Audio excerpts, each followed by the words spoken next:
kadang-kadang itu apa ya, buat sampai sekarang kalau saya disuruh logika nih piye belum ketemu. Kenapa kok bisa kayak gitu fenomenanya? Wong nggak usah gitu, kadang itu kan kalau jadi saya pernah pulang ke tempatnya bapak saya dari Surabaya itu ke kota itu, naik mobil ngobrol. Kan biasanya kalau ketemu saya, mas saya sama bapak saya kan harus ngobrol, omongannya ya sekitar itulah pokoknya, sekitar spiritual dan segala macam, dengan segala macam anu lah, layaran guyon dan segala macamnya ya cerita itu. Nah, karena ngobrol mas saya itu kesasar. Nah, kesasar toh, karena ya sama ngobrol mas saya itu kan senengannya kalau nyetir itu rodon delewer gitu kan. Jadi senengannya nyetir kalem-kalem, kalau ngobrol terus kesasar tuh kalau dinding katanya. Nah, cuman yang anehnya itu yang harusnya perjalanan 4 jam itu jadi 1,5 jam. Terus mau dibuat nanti baru tuh kok kene. Iya, maksudnya ya kadang kan kalau dalam bayangan nih orang-orang kan, taruhlah itu kecepatan tinggi atau gimana kan kadang was-was itu ya perasaan ya biasa aja, maksudnya nggak ada kejadian sing wah kayak di film-film ya, enggak ya biasa aja, cuman nggak tahu kenapa kok jadi lebih cepat. Itu sih hal-hal yang kadang-kadang ya itu kadang-kadang susah dinalar. Ya saya nganu kata saya wis cerita buat dong yang ya mau nganu sih di daerah mana itu Kertek di makam saya Bela-Belu itu kan. Ya memang naiknya ya jalan kaki ya lumayan tinggi itu. Waktu itu saya bawa kamera gede, belum punya handphone canggih gitu kan, belum punya Android. Dan ya sajane memang niat ke saya Bela-Belu, cuma kan niatnya itu piye ya, nggak benar-benar jauh dari sana gitu, cuma aku tak dolan rono, pengen dolan rono panen yang kono kan. Itu kan saya kan karena mau santai akhirnya kan mau delok parang tritis kok kono akeh wonge tak foto ujug-ujug kono angin banter ngono ora iso fokus kan, munggah meneh laran neh wah iki ngene kendalo goyang meneh barang kuwi sing anu angine gentian saka mburi kon munggah cepet-cepet disuruh saka mburi piye iki kadang nganu ya iya ya aneh ngono lho Ya susah dinalar. Wah, ini mbak ini ora seneng tak ngono ya. Ya artinya kalau dalam satu proses seperti itu dirampung gesek agi. Iya, gitu kan. Gitu. Masalahnya kan, wah, ini ora didhawuhi rene bebas kan menurut saya karo dolan-dolan ngono. Loh, kalau mbah saya dulu malah alirannya saklek. Saklek itu kalau emang ragi ritual itu yang namanya mampir, namanya ngudut, nggak boleh sama sekali. Jadi kalau belum selesai anu ya ketujuannya itu ya, nggak boleh sama sekali. Nek mbah saya, cuman kan kalau saya kan anu tuh, wes istilahnya aliran win-win solution lah. Pokoknya kan temen-temen mendekati sisi apa-apa. Nah itu pernah juga, saya itu pernah itu berdua apa bertiga yaitu. Jadi simbah dari Klaten itu disuruh ke Kali Progo. Terus di sana di Kali Progo itu ya itu identitas sana itu nemoni. Pak, besok kalau kesini saya minta oleh-oleh. Olehnya apa? Sego pecel sambelnya sing akeh. Oh ya, itu terus pulang ke rumah, terus ke tempat gurunya tuh, di gurunya itu bilang, ojo lali besok kalau ke sana bawa sego pecel sambelnya sing akeh. Nah itu ya terus minggu apa berikutnya sudah masak di rumah, nah kui bawa nasi pecel itu ya sama kembang otomatis karena itu diminta. Kemudian di jalan di pasar masih beli lagi, jadi Nah, Mas ya. enggak, teman kan dia itu dikali kan, Kali Progo. Dan tinggal kayak Kali Progo itu tumpang ke kali itu tumpangnya itu sama tengah. Terus itu tengah itu seambles. Nah, setelah itu ditemoni lagi. Mas Pak, apa nganu sesuk ora sarene sikik. Besok jangan kesini dulu. Lah ngopo? Karena di sini mau dipakai untuk serangan. Serangan. Ya Pak, tinggal serangan, jangan kesini dulu.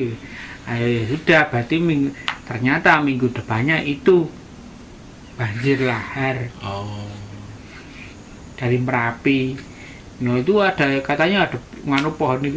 Kalau pohon itu berdiri itu dari sana itu dari utara ke sana karena ada jembatan. Jembatannya pendek itu katanya nganu ini bisa nduglo gini. Jadi pohonnya nduglo ini setelah jembatan naik lagi. Tapi ya anu sih gara-gara juga pecel itu. Iya, tapi jadi itu ya aneh. Jadi anu sih ini mungkin agak menyimpang, maksudnya itu bukan cerita yang laku tadi. Jadi mbah saya itu kan punya tongkat, kan? Namanya juga tongkat mbah. Itu kan, iya namanya sama putunya kan anu tau buat mainan, buat apa gitu kan. Terakhir itu pernah hilang, kok hilang ya? Di mana? Ternyata itu buat ganjil kamar mandi. Buat ganjil jemuran ya. Duh, dikira tongkatnya bandi saya itu. Ya. Cuman memang kayunya itu kalau direndam ke air memang memang ambles ya. Gitu. Setahu saya cuman itu. Nah, pernah tongkat itu saya bawa ke tempat teman. Ya iseng kan, karena itu pernah di kendaraan teman gitu, akhirnya dari sini sih, karena waktu itu pulangnya naik motor kan gak lucu tau, tongkat aja dikira apa itu. Nah terus saya minta tolong ke teman bawa pulang itu tongkat itu kembalikan ke tempat saya. Mobilnya teman itu mogok bolak-balik, satu mogok bolak-balik sampai terakhir itu diderek. Itu masuk ke bengkel juga bengkelnya nggak ngerti rusaknya apa. Begitu itu saya ambil, mobil lancar. Saya mikir dulu, ampun. Lah kok tadi ganjel jemuran. Nah semenjak itu saya simpen sendiri. Tetap dewek gitu. Itu ada juga tongkat peninggalan Simbah itu. Saya dulu Simbah itu jalan-jalan pakai tongkat itu. Dan itu pernah yang ketemu mbah saya itu si nganu teman kita itu yang itu ketemu pakai tongkat hitam namanya, tak dudui tongkatnya ini serang sahabat itu pernah jalan sama saya. Nah itu tongkatnya itu ketumbur bis di sana. Kok bisa ketabrak atau ya kan mau nyabrang. Tongkatnya yang ketabrak bus, tongkatnya kudung. Nah Simbah cuma bilang wong kalau ngono kok itu ditabrak ngaremoni apa gitu kan. Ternyata di gamping, base-nya itu jungkel. Iya, makanya kadang-kadang itu kadang ketika taruhlah itu barang bertuah ya. Itu kalau sama istilahnya sama yang dia gaduh, itu ya nggak ada fungsinya apa-apa gitu ya. Ya memang kayak biasa banget. Tapi kadang-kadang itu kalau memang bukan untuk dia, itu ya anu tenan loh kadang. Ya itu karena cerita tongkat itu sendiri dicari itu sama teman-temannya Simbah itu selama 3,5 tahun itu cari tongkat itu. Cari kayunya. Ketemunya di Boyolali, kayu luyung itu. Sudah mau dibakar. Untuk kayu bakar itu kan lewat di depan rumah itu ada, kalau zaman dulu kan ada gudang kayu itu. Pas jalan itu, loh kayu nih itu. Terus pada waktu itu terus belinya berapa ya? Karena dulu pada waktu itu masih Rp350 atau berapa gitu loh Pak. Padahal itu bisa, kalau nggak salah kalau diwujudkan beras itu 15 kilo zaman dulu, 15 kilo, tapi kan dia bertujuh atau berapa itu. Terus kayunya dirajang tuh jadikan tongkat-tongkat itu. Jadi seperguruan Simbah saya itu punya tongkat itu semua. Nah, itu kan tadi ngobrol saya larung itu kan. Itu kan ya laku sih, tapi kan dawuh gitu, disuruh ke sana ke Kidul gitu kan. Ya udah sana gitu bawa kembang. Itu di ngobaran gitu. Pokoknya nganu lah, sajen lah gitu kan. Itu saya sering isengnya kan agak jauh saya naruh. Ayo tekan gini ramai tanda ini. Ayo tekan nih bus. Itu berkali-kali kayak gitu saya itu. Percaya saya beberapa kali sih memang kalau di khususnya Pantai Selatan ya, nggak tahu kayak yang di lain nggak ngerti karena belum pernah nyoba.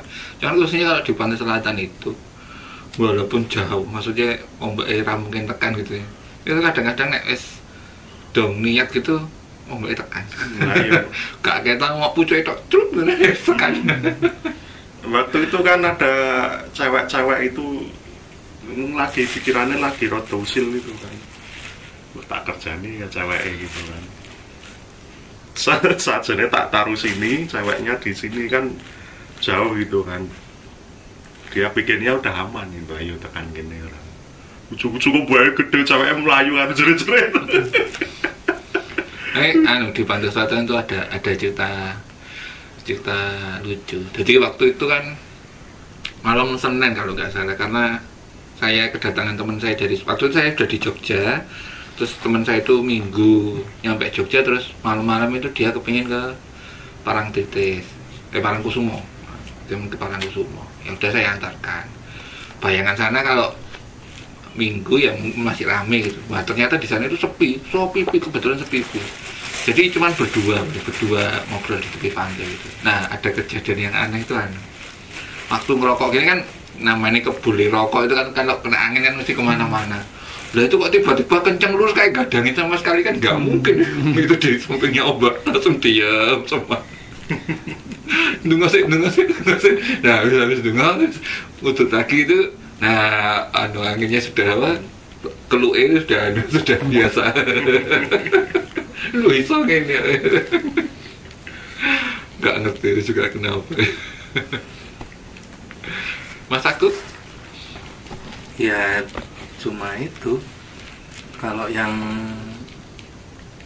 apa tadi yang, tapi itu mimpi ya yang Kenapa? tinggi besar hitam-hitam itu ya Mas? Iya, itu kan pada saat itu Simbah tidur di rumah, ngimpi ketemu itu. Yeah. Lah gurunya itu di rumah sana. Ngimpi itu. Kalau saya pernah didatangi itu nggak ngimpi, cuman memang nggak jelas. Pokoknya tinggi hitam-hitam banyak. Saya intinya mau ngambil anak saya. Ya wes tak. Mana nih? Iya, ya kayak berantem gitu, terus banyak itu buru-buru masuk rumah gitu toh, terus kayak berantem, terus ya mereka kabur.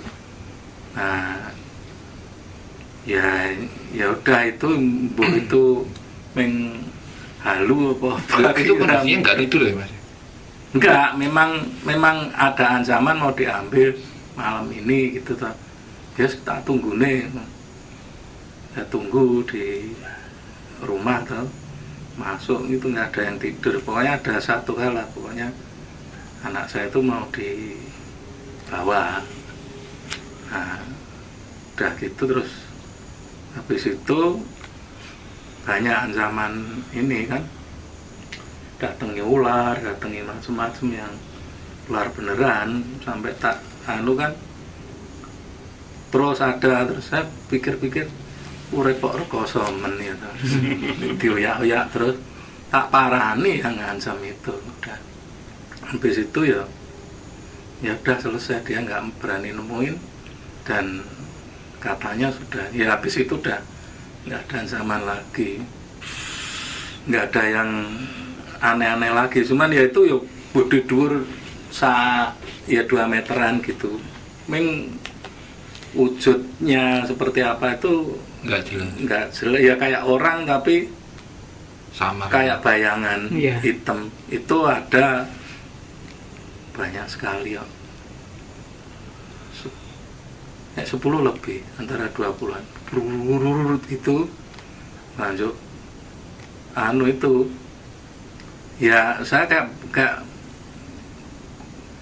ya bukan perasaan ya, saya kayak memang kayak berantem tapi itu sama itu layangan itu terus kabur semua. Terus nah saya tanya-tanya ke teman saya, kan ada yang jadi orang pintar itu, teman dari kecil yang S3. profesor. dia mungkin belajar dari Einstein. Saya tanyakan apa gitu toh, terus dia kaget sendiri. Lho kowe wani kuwi eksekutor. Wani ndasmu kuwi aku ya kepepet toh. ya udah ya cuman kayak gitu. Terus pengalaman kalau yang waktu laku itu ya itu ngobrol-ngobrol ya susu nyambung gitu. Oh ngedan ya, aku menes ya padha karo aku kan. Ya gitu. Ya itu kancane ngene kok omongan karo wong bisu. Tapi itu ada sih, maksudnya kadang percaya nggak percaya. Jadi kan dulu itu kalau suro bapak saya itu kan karena teman-temannya banyak, daripada nyuci pusaka sendiri-sendiri akhirnya bikin bareng-bareng lah gitu, karena pusakanya banyak banget. Nah kadang saya bantu kan, kasihan bapak gitu. Dan waktu itu kan bapak saya udah, ibu saya yang ibu saya udah meninggal, bapak saya kan menikah lagi. Nah bapak saya pulang ke tempat ibu yang kedua ini. Nah saya kan di rumah sendiri, karpe ngerewangi gitu kan. Ya biasa lah, resik adus keramas apa-apa, kayak kopi nggak sembarang. Nah kok mau bantu nyuci pusaka kok tiba-tiba ngantuk. Wah aku padahal wis tangi turu kok ngantuk. Ingat sama ini tongkatnya mbah saya itu. Saya cuma tak pegang, terus saya bilang gini, terus dengan kayak gua pui kabeh kok gitu. Lah kok saya itu yang agak aneh itu gini, pintu itu bisa kayak buka terus nutup lagi berat gitu. Terus saya kaget tuh, kok iso gitu. Jadi kayak ada yang keluar gitu loh. Nah setelah itu saya nggak ngantuk, saya mikir oh apa ya. Saya mikir tutur padahal itu kan cuman apa ya, maksudnya saya nggak ngerti, cuman ngucap gitu aja sih. Cuman ketika saya ngelihat pintu itu buka terus ada yang kok, saya mikir barang-barang gitu itu apa ya, lewat pintu. Cuman kenyataannya pintunya iso buka nutup berat gitu. Namanya tuh kok iso. Padahal kan harusnya nggak lewat pintu ya, terus kudu iso nembus.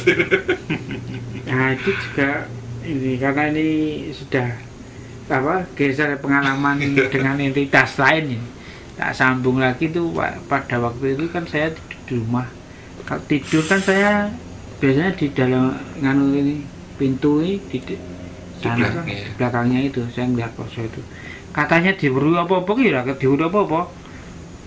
Saya tuh kok lama 7 hari atau berapa, saya tuh tahunan itu nggak apa-apa.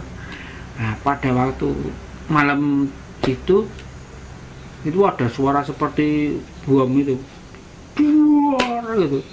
Nah samping rumah itu kan ada gang, maksudnya bukan gang apa, gang masuk rumah untuk motor ke masuk itu loh.